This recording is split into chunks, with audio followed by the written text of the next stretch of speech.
Olá, meus seres, eu espero que todos bem em nossa playlist Sistema Endócrino, continuando com novas glândulas, pâncreas e suprarrenais.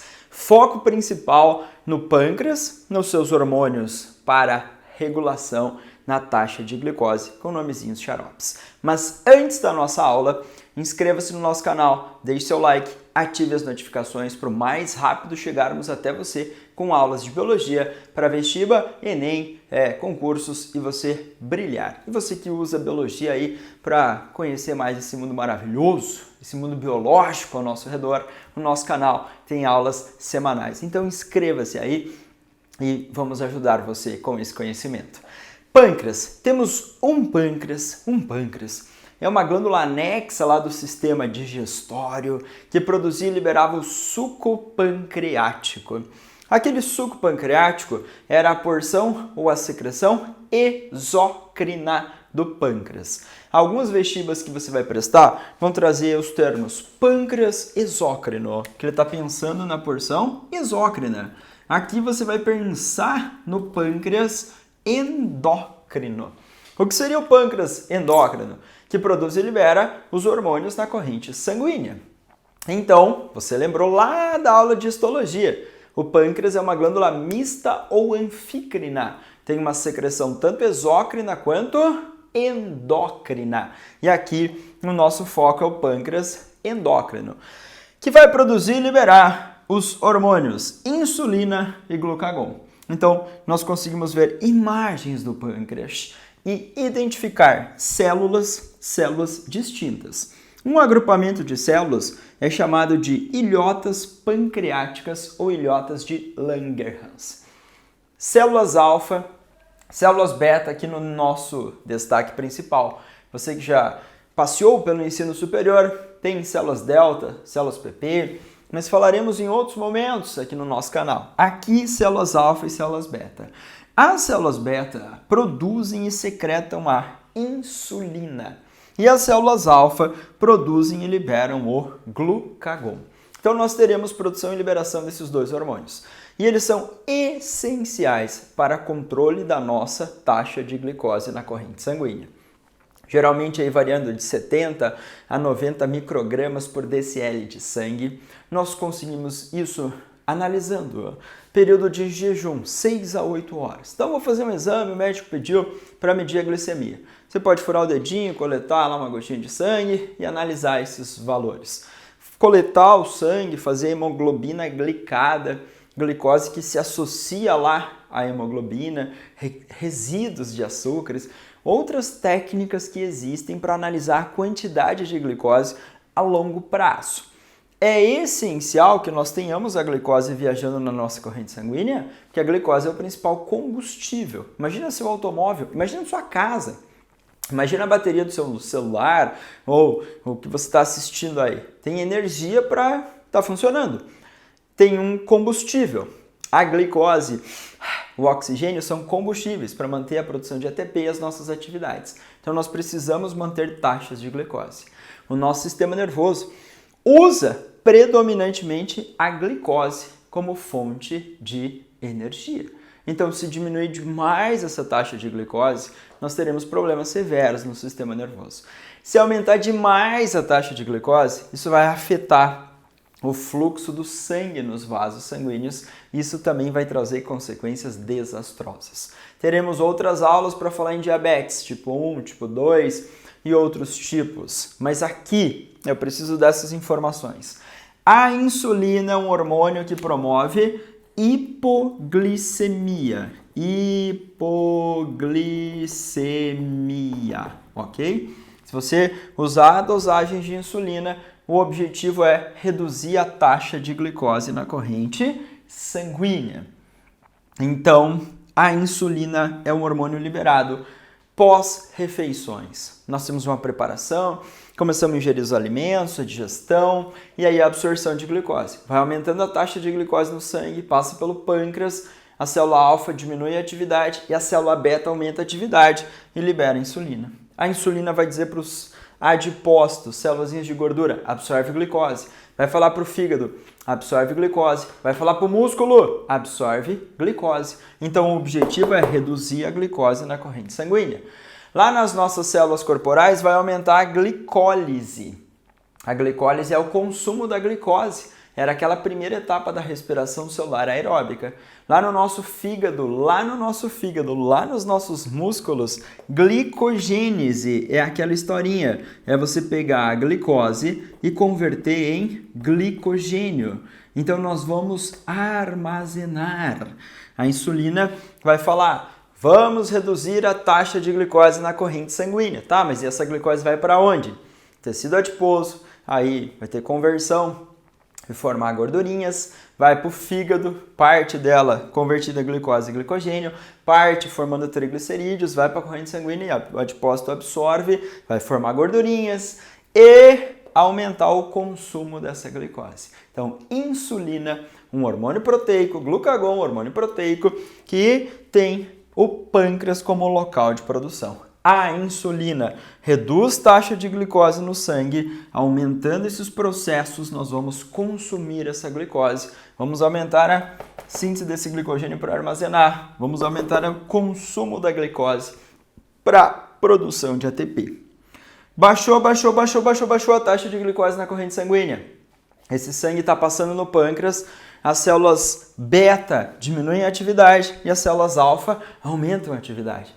As células alfa secretam o glucagon. O glucagon vai chegar e vai falar, vamos aumentar a taxa de glicose na corrente sanguínea. Glicogenólise é pegar o glicogênio do fígado ou o glicogênio hepático e quebrar. Glicogenólise vai ficar tortinho, mas isso aqui acontece no nosso fígado. Então, o glicogênio hepático, ele vai ser quebrado e vai ser liberada a glicose na corrente sanguínea. A gente chamou isso de glicogenólise. Quebrar o glicogênio, liberar a glicose.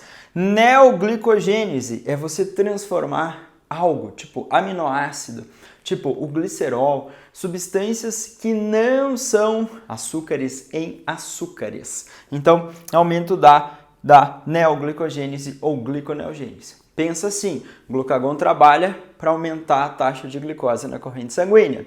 Insulina trabalha para reduzir a taxa de glicose na corrente sanguínea e isso é essencial para manter a nossa sobrevivência.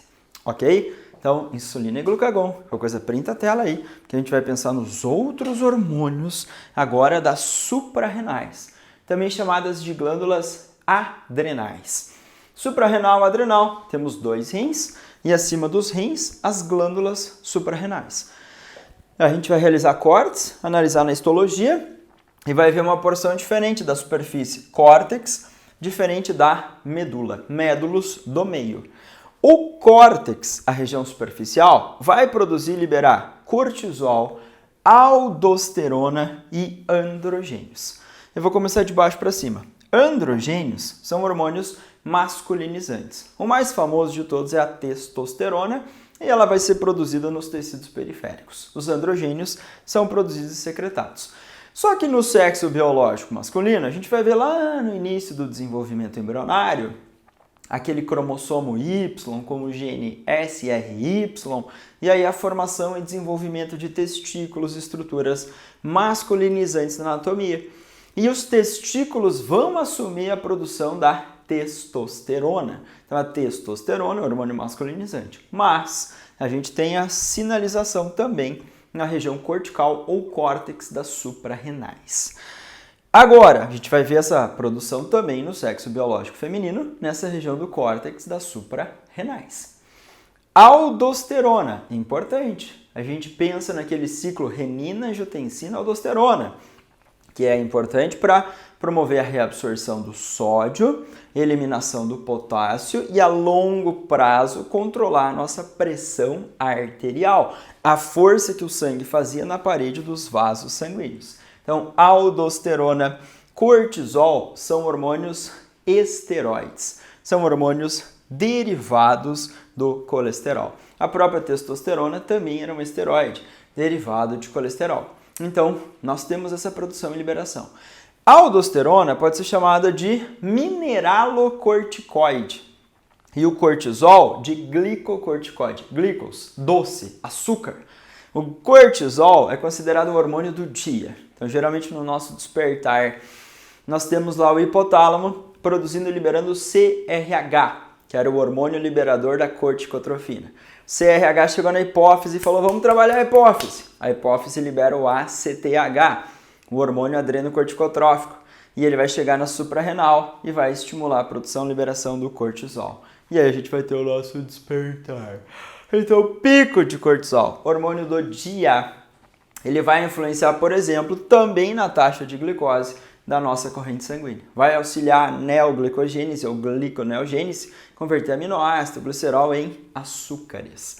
Nós teremos essa participação e é essencial esse cortisol. Muitas vezes aparece também como o hormônio do estresse. Tem um estresse bom, tipo passar um friozinho, tô ali com algumas coisinhas, sensação de tal, medo, insegurança, beleza. Agora, se isso for muito crônico e temporal, isso vai afetar todo o nosso funcionamento e será extremamente perigoso esse excesso de cortisol. Também ele reduz a capacidade de defesa do nosso organismo em excesso. Então teríamos preocupação com o excedente dessas substâncias. Mas para os vestibulares, para o Enem, para muitos concursos nível médio, não fazem muitas explorações muito mais específicas. Eles podem errar o local de produção, falar que isso aqui é produzido no pâncreas, na hipófise. Então, por favor, fazendo uma listinha de vários hormônios, aulas separadas, justamente para você ter isso nas suas anotações, lembrar local, cada lugarzinho onde produz e principais funções. E eles vão errar geralmente o local de produção desse hormônio. Também na suprarrenal, que agora aqui na região da medula, médulo significa do meio, nós teremos células diferentinhas que vão produzir e liberar noradrenalina e adrenalina. Na verdade, nós temos ali hormônios, neurohormônios, neurônios modificados que produzem e secretam essa substância na corrente sanguínea. Lembra do sistema nervoso periférico autônomo simpático e parasimpático? Sim. Lá no simpático tem a produção e liberação de noradrenalina. Então você vai pensar no sistema nervoso, vai pensar aqui em neurônios modificados que vão produzir e liberar essa substância na corrente sanguínea. Estava atravessando a rua, meio olhando para o celular, de repente pisei e alguém só deu uma buzinada, porque eu esqueci de olhar para o lado. Só de eu escutar a buzina, olhar, ver o carro chegando, pupila dilata.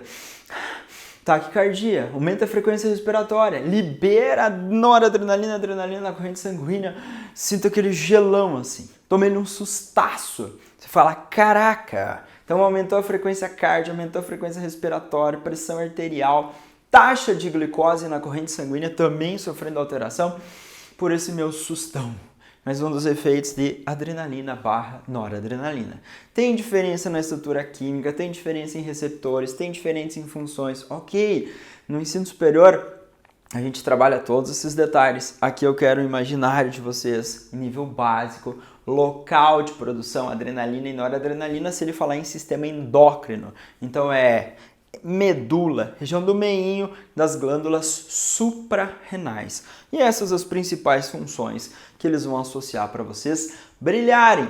Prova de concurso público, Enem e vestibulares. 1, 2, 3, 4, 5, 6, 7 hormônios. Então, por favor, pâncreas, insulina e glucagon, Enem e vestibulares caem demais. Esses aqui caem bem menos. Então, muitas forças, porque eles podem errar a célula beta e célula alfa produzindo os hormônios. Qual aumenta a taxa de glicose? Glucagon, isso a gente chama de hiperglicemia. Então, ele promove uma hiperglicemia, ou promove um aumento. A insulina promove hipoglicemia, redução da taxa de glicose. Para vocês brilharem. Eu espero que tenha entendido. Se tiver dúvida, manda aí, respondo você o mais rápido possível. Se não é inscrito ou inscrita no nosso canal, inscreva-se, ative as notificações e deixe seu like. O mais rápido chegamos até você com aulas de biologia para você brilhar nessa disciplina maravilhosa. Abraço do sócio e bons estudos para todos vocês.